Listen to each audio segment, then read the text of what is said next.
Sun cast a shadow, a digital line is coming over the mountain and over your mind. Double down your Bitcoin, hang on for the ride. We're moving into the future, one block at a time. We're moving into the future, one block at a time. Welcome to Once Upon a Coin, documenting the ongoing history of blockchain and cryptocurrency. And as always, I'm your storyteller, Jason Cassidy. Blockchain and cryptocurrency are synonymous with innovation, having produced a seemingly never-ending amount of better mousetraps over the years. While most of these inventions have turned out to be more hype than substance, the industry has conjured up some pretty cool advancements with mining, transaction processing, user experience, and creative use cases around both fungible and non-fungible tokens. One of the most compelling creations made its presence felt at the node level, a craze that at one point was dominating the entire cryptocurrency space. That's right, today we look at what happened when a plain old cryptocurrency wallet got a massive upgrade in innovation. This is the story of Masternodes.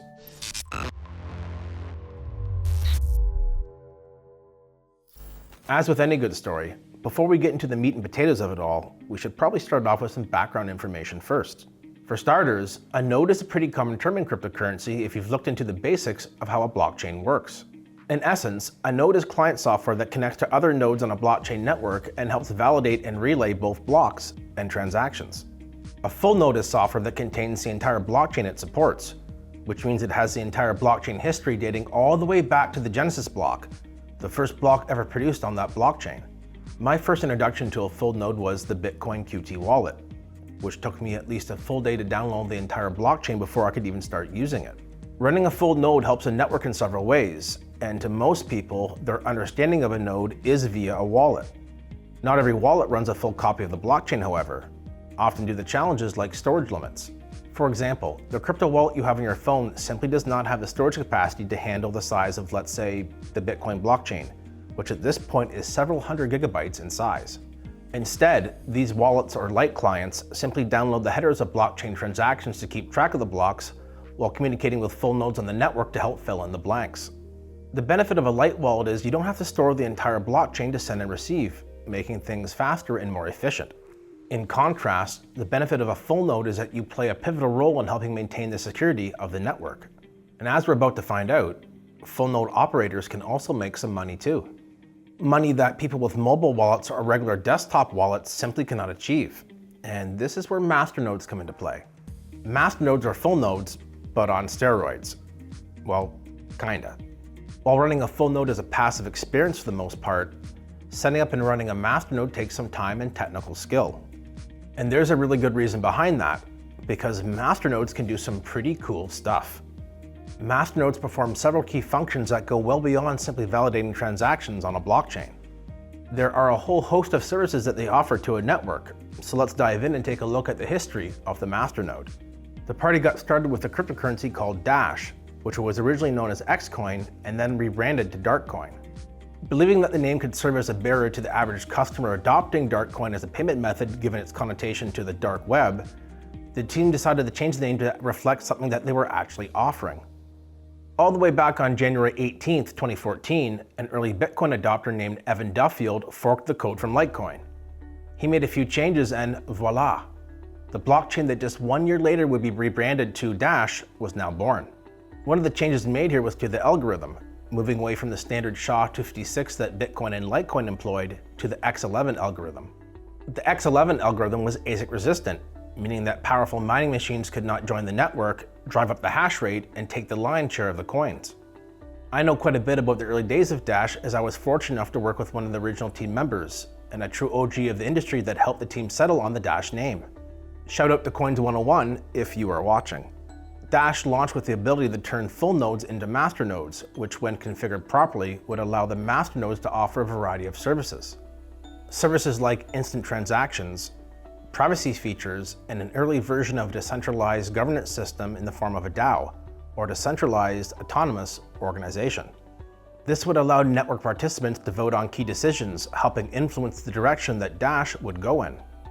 Setting up a Masternode requires you to install a wallet on a machine that has a dedicated IP address, the proper storage capacity, and likely running a VPS or virtual private server to ensure limited to zero downtime. Beyond that, there's collateral required to be locked away into your node to actually gain Masternode status. This ensures that the people that are running such important services on the network actually have a stake in the coin itself, while also helping reduce the available supply of coins on the market. The Masternode operator can always shut down their Masternode at any time and get back their coins. With Dash, the Masternode collateral requirement is 1,000 Dash, a number that represented a lot of money at one point. Just how much money? Well, at the peak of the great bull market of 2017, on December 20th, Dash hit an all-time high of $1,642 per coin. This made the cost of running a Masternode on Dash an eye-watering sum of $1.64 million. Users on Dash could, for a small fee paid to the network, have their transactions sent near instantly or have their transactions given full privacy. These options were available to the user in the wallet itself, and at the time, served as a pretty cool set of new features. On the other side of the equation here, Masternode operators would earn an income for running these services. With Dash, this was built into the block reward itself, with 45% of each block of Dash coins going to the miners, 45% going to the Masternode operators, and the final 10% set aside for the treasury. So between the fees earned from people using these services the Masternodes offered, plus the block reward, you can see how this was a pretty lucrative investment.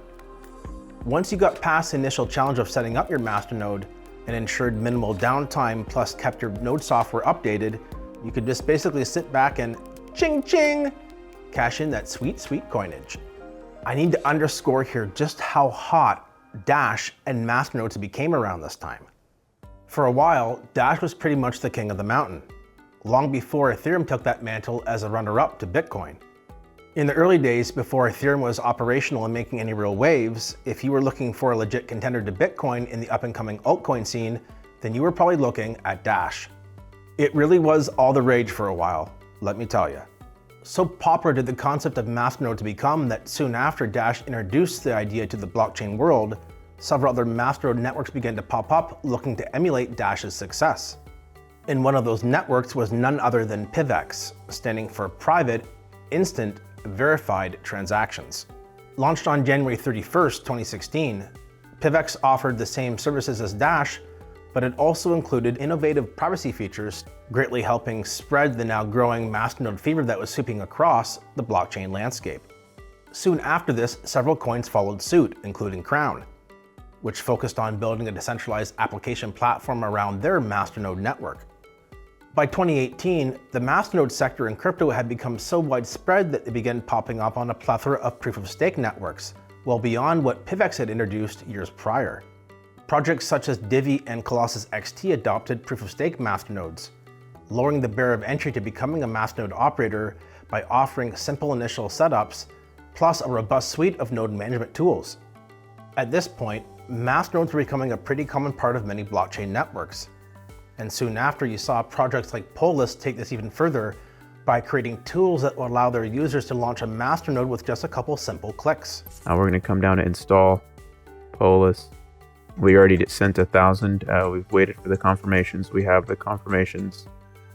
Just to show you, you're going to come to the transaction here, double click on it, 24 confirmations. You are going to copy the transaction ID.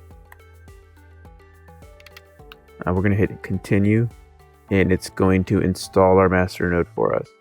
Having set up countless Masternodes myself over the years, I can tell you that it was a lot more work in the early days, so innovations like this greatly helped propel this concept to the crypto masses. In addition, shared Masternode services began coming online, which greatly reduced the financial costs while also offering a pretty easy way to get involved. By the time the 2020s came around, Masternodes were being offered by a kaleidoscope of different staking service companies such as Staking Lab and Staking Rewards. The ability to run a Masternode with virtually no technical expertise now existed. And with the emergence of DeFi underway, Masternodes received even more attention as yet another way to earn passive income in the growing world of decentralized finance. Today, there are literally hundreds of Masternode networks operating, each one with its own unique spin on the role that a masternode plays and what it takes to become one. Some of the most popular masternode networks today are Syscoin and Firo, formerly known as Zcoin. And just like proof of stake, there are critics out there that have raised their own set of concerns around masternodes, the biggest revolving around centralization, with the potential for rich node owners having way too much influence over decision-making on any given network. However, those concerns haven't done much to stop the advancements of masternodes at all. In fact, they now seem to be a firmly entrenched aspect of the blockchain ecosystem. Sure, they aren't the shiny new toy in crypto anymore, so the novelty of them has now worn off for some people. But they still very much are part of crypto today, so their impact and thus legacy in the crypto industry is now cemented. On a personal level, I've had a lot of fun with masternodes and will probably set up more in the future just for the passive income potential. And if I've managed to pique your curiosity, then I highly encourage you to take a deeper look into what masternodes have to offer. Because with innovation still happening on a near daily basis, you may just be pleasantly surprised with what you discover. I mean, come on, who doesn't want to be the master of their domain? Wait a second. Count me in on this. I hope you enjoyed today's stroll down memory lane. Until next time, have fun and enjoy life, my friends. I'll be back soon with another incredible story to tell you.